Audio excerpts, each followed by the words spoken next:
फंस गे रे।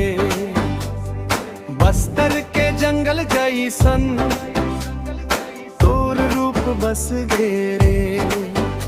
आजा मोर संग चलना इंद्रावती किनारे, तोर बिना सुना लागे मोर दिन और तिहारे।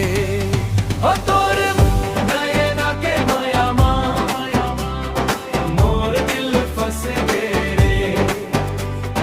बस्तर के जंगल जैसन तोर रूप बस गे रे।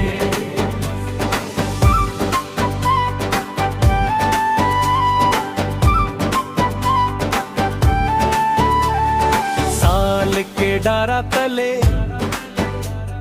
बैठे रही बोदू झन, तोर गोट सुन सुन के भर जाही मोर मन।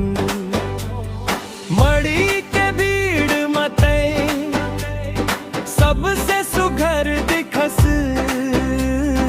देखत देखत तोला मोर दिल तोर होगी सर। तोर नयना के माया में मोर दिल फंस गे रे। बस्तर के जंगल जैसन तोर रूप बस गे रे।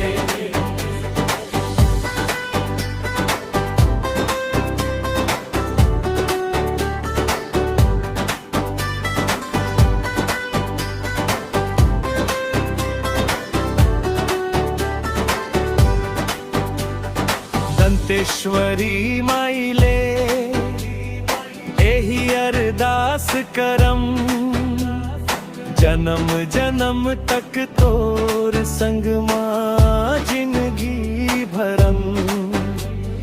घुरवा के रद्दा माँ हाथ पकड़ के चलबो, तोर माया के रंग माँ जिंदगी भर रंग जाबो। तोर नयना के माया मोर दिल फंस गे रे।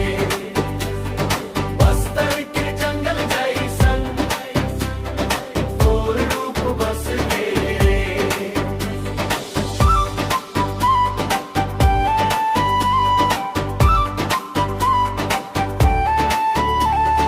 तोर नयना के माया